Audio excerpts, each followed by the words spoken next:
नमस्कार आपण समस्त को टीबीसी ओडिया चैनल रे स्वागत। बंधुगण आसंता काली हेउछि पवित्र रथयात्रा श्री गुंडीचा रथयात्रा।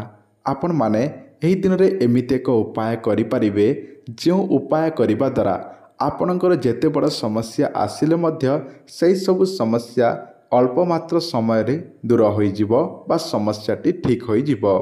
जदि आपणक जीवन रे कोनसे एक समस्या अछि जेमिति कि पारिवारिक समस्या, शत्रु समस्या, जेते इनकम कले टंकाटे हाथ में रहु न थाए, जहाँ भी समस्या अच्छी जेमिति कि जेकोसी काम धाम कले काम धंदा अटकी रहुछि अधारे रही जाउछि ताहले आपणकर निश्चय चिंतारे थिबे ही थिबे।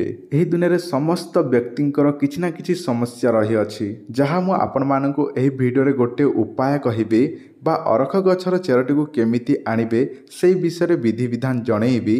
जदि आपण माने रथयात्रा समय मु जेउ विधि विधान कहिबी सेही विधि विधान अनुसार आनिबे ताले आपणकर जेते बड़ समस्या आसिले मध्य दूर होई जिवो। चलंतु बंधुगण मु आपण मानकु सेही विधि विधानटी जणै दउछि केमिति कोन करिवे सब किछि विधि विधान। किंतु ताहारी पूर्वरु आपण माने एही वीडियो को समस्त लाइक करंतु। जदि आपण माने एही चैनल टी नुआ देखुछंती प्रथम थर पई देखुछंती ताले आपण माने एही भली तंत्र मंत्र जंत्र शिखिबाकू चाहुछंती ताले एबे ही चैनल टी को सब्सक्राइब करी पाखरे थिबा बेल आइकन को प्रेस करंतु जहा द्वारा एही चैनल रे जेते मध्ये नुआ वीडियो आसीबो आपण को वीडियो रो नोटिफिकेशन शीघ्र ही पहुंची परिबो। ता सहित जो माने मंत्र जंत्र तंत्र निजे प्रयोग करि परिबे नाही ताहले सेमानक पाई गोटे सूचना जेमिति कि आमे तैयारी करिबाकू जाउछु श्री गुंडीचा रथयात्रा दिन बहुत शक्तिशाली ताबीज। सेही ताबीज विषय प्रथमे आपण मानकू सूचना देई दउछि ताहा परे जणै देबी सेही तांत्रिक उपाय। आमे तैयारी करिबाकू जाउछु पवित्र रथयात्रा दिन एही तीनोटी ताबीज। एही तीनोटी प्रकार ताबीज आमे तैयारी करिबो।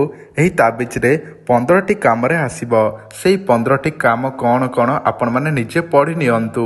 सर्वजन वशीकरण, सर्वकार्य सिद्धि, सर्वमोहिनी, स्वामी वशीकरण, स्त्री वशीकरण, व्यापार वृद्धि, शत्रु वशीकरण, मोहिनी वशीकरण, प्रेम समस्या, विवाह समस्या, चाकरी समस्या, कोर्ट कचेरी समस्या, भूत प्रेत ठार रक्षा, धन वृद्धि एवं नवग्रह पाई एही ताबीजटी काम करिबो।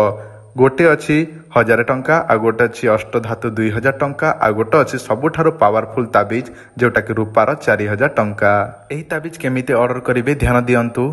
रथयात्रा पूर्वरु आपण फोन पे गूगल पे माध्यम रे पेमेंट करिकी निजर एड्रेस एवं निजर भल ना आपण कहिबे से अनुसार आपणक भल ना अनुसार पूजा विधि हबो एवं रथयात्रा दिन एही ताबीजटी आपणक नारे प्रस्तुत करि दिया जिवो एवं आपणकू आपणकर एड्रेस रे बाय पोस्ट करि दिया जिवो जहा केवल 7 रु 8 दिन भितरे आपणक पाखकू पहुंची जिवो। जदि आपणकू ताबीज दरकार अछि ताले आपण आजि ठारो जोगाजोग करी पेमेंट करी एड्रेस हमकू देई दियंतु। आमे भल समय तिथि नक्षत्र देखी रथयात्रा दिन श्री गुंडीचा रथयात्रा दिन करिकी आपणकू बाय पोस्ट माध्यम रे पठे देबु। 7 दिन भितरे आपणकू पहुंची जिवो ताबीज। जदि दरकार अछि ताले जोगाजोग करी ऑर्डर करि नियंतु। वर्तमान मु आपण मानकू सेही उपायटी जणै दउछि विधि विधान सहित। आपण करिवे कोन किछि पूजा सामग्री नेबे जोटा कि रथयात्रा ब्रह्म मुहूर्त समय जेमिति कि 7 तारिख सकाळ ब्रह्म मुहूर्त समय किछि पूजा सामग्री नेबे। गाधेइबे स्नान करिकी निजर शुद्ध वस्त्र धारण करिवे। ताहापर पूजा सामग्री नेबे कोन कोन नेबे पूजा सामग्री गोटे दीप ता सहित अरुआ चाउल सिंदूर कंचा क्षीर नचेत पंचामृत गंगा जल एवं धूपकाठी किछि फूल ता सहित आपण नेबे। ता सहित आपण चली जिबे सेही हलदिया सूताटे मध्य नेइथिबे। तो एतिकी जिनस नहीं से गछर मूल पाखे पूजा विधि करेंगे नीति नियम अनुसार। ताहापरे शेष रे से गछ उपरे आपण कौन करेंगे हलदी गुंड छिंचन करेंगे अरुआ चाउल देवे एवं 7 थर सूतारे निमंत्रण करबा गोड़े देवे। गोड़े देला परे आपणकर निमंत्रण होईगला। ताहापरे पूजा विधि सारी घर को चली आसिबे एवं रथयात्रा समय रे ब्रह्म मुहूर्त समय तो आपण पूजा विधि कले जो समय कि रथ टाणिबे संध्या समय को से संध्या समय जेमिति कि सूर्य अस्त हवा पूर्वरु आपण से गछर चेरटी को आनिबे बा अरख गछर चेरटी को आनिबे।